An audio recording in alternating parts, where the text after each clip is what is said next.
Assalamu alaikum viewers. This is Farhan Ahmed from Hamza Farhad Securities. आज market का review लेते हैं कि मार्केट ने आज कैसा परफॉर्म किया है। पहले सबसे पहले चार्ट्स पर देखते हैं। डेली के टाइम फ्रेम से स्टार्ट करेंगे तो डेली की कैंडल हम देखें तो although this is a flattish candle जिसने एक आज का इंट्राडे हाई भी प्रिंट किया है और उसके बाद एक इंट्राडे लो भी दिखाया। और एक चीज देखें तो 12 बजे के बाद मार्केट ने जब ये बॉटम लगा दिया तो उसके बाद एक रिबाउंड आया, नोटिसेबल रिबाउंड था। लेकिन वो रिबाउंड जो है उतना कन्विंसिंग रिबाउंड नहीं था, जिसके बाद हमने देखा कि सेलिंग एक बार से फिर इंटेंसिफाई हुई और मार्केट ने एक बार फिर एक डाउनवर्ड मूवमेंट दिखाई। और जब इंडेक्स बंद हुआ तो it has escaped around 1300 point from the KSE 100 index. अब अगर इस वक्त की सिचुएशन देखें तो मार्केट ने ये एक आज एक डबल बॉटम जो है वो बनाया। उसके बाद आज मार्केट ने इसको ग्रैब किया, लिक्विडिटी को ग्रैब करने के बाद ये जो रेंज एरिया था मार्केट ने एग्जैक्टली इसी रेंज एरिया से परफॉर्म किया है। और परफॉर्म करने के बाद मार्केट में एक जान भी हमें नजर आई है, जो कि हम अगर लोअर टाइम फ्रेम पर देखें तो वो हमें कुछ इस तरह से बताती है। बट एक चीज आप यहाँ पर ये जहन में रखिए कि अभी जो ये रिबाउंड हमें यहाँ से नजर आ रहा है, once again this is not a very convincing rebound.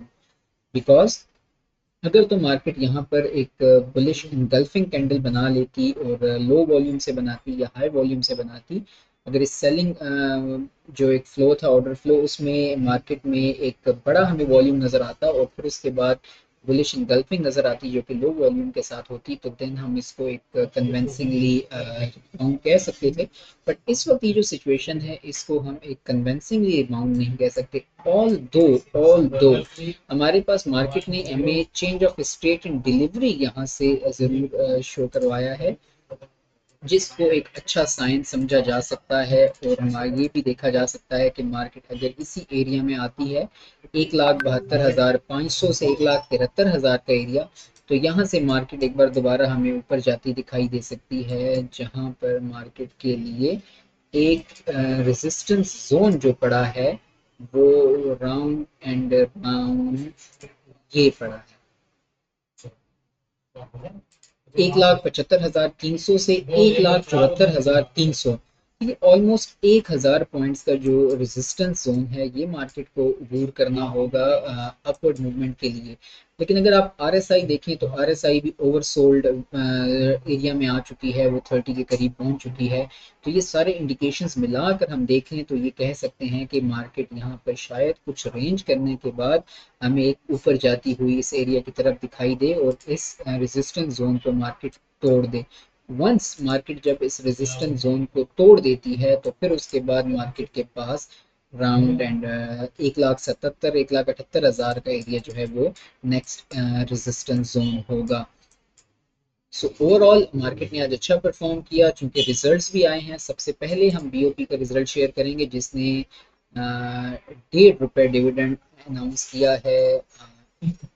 This is a very good news. इसके बाद हमने देखा कि बैंकिंग सेक्टर में काफ़ी जान नज़र आई है। और अगर हम इसकी अर्निंग्स भी देखें तो अर्निंग्स भी इसकी बेहतर हुई हैं। डाइल्यूटेड अर्निंग्स देखें और बेसिक अर्निंग्स देखें तो दोनों में इजाफा हुआ है। ऑलमोस्ट 80 पॉइंट्स का 80 पैसा का इसमें अर्निंग पर शेयर में इजाफा हुआ है, जिसके बाद ये ऑलमोस्ट लोअर लाख के करीब पहुंच चुका था और वहां से एक बार दोबारा इसमें जान आई। और हमने देखा कि इस मार्केट जो है 35 तक चली गई इसमें और अराउंड 3480 या समथिंग इस तरह से बंद हुआ है। So this was a good news for today. Expect यही किया जा रहा था कि इसका रिजल्ट जो है वो काफ़ी बुरा आएगा और डिविडेंड भी काफ़ी कम आएगा, बिकॉज क्योंकि मुसलसल ये 44 से गिरता गिरता और 30 तक चला गया था और आज एक बार दोबारा से इसमें जान नजर आई है। इसी तरह PSO का भी रिजल्ट था। PSO ने कोई डिविडेंड नहीं दिया, जबकि इसकी अर्निंग्स क्वार्टरली बेसिस पर और हाफ ईयर एंड पर भी उसमें सॉरी इसकी जो अर्निंग्स हैं क्वार्टरली बेसिस पर वो कम हुई हैं और 6 मंथ्स बेसिस पर इसकी अर्निंग में जो है इजाफा हुआ है। सिमिलरली लोड्स नो डिविडेंड और इसकी अर्निंग्स में जो है वो ऑलमोस्ट 9 पैसे का इजाफा हुआ है। चार्ट्स आपको बता दिए, आज 1,73,150 पॉइंट्स पर इंडेक्स बंद हुआ है, जिसमें 1,300 पॉइंट्स इंडेक्स से निकाले हैं। 42 करोड़ शेयर्स का कारोबार हुआ है, जिसकी मालियत अराउंड 32.7 बिलियन रुपीस बनती है। कमर्शियल बैंकिंग सेक्टर अच्छा खासा इसको मार पड़ी, लेकिन उसके बाद इसने कुछ आज रिकवरी दी है और 608 पॉइंट इंडेक्स से निकाले हैं एवरेज में। Oil and gas market sector ने 214, जबकि 180 पॉइंट्स इन्वेस्टमेंट बैंकिंग सेक्टर ने निकाले हैं। फर्टिलाइजर सेक्टर ने 112 पॉइंट, जबकि सीमेंट सेक्टर ने भी 84 पॉइंट्स इंडेक्स से निकाले हैं। Oil and gas exploration sector ने आज काफ़ी सपोर्ट किया इंडेक्स को और 286 पॉइंट्स ऐड किए हैं इंडेक्स में, जिसका सेहरा ओजीडीसी और पीपीएल के सर जाता है।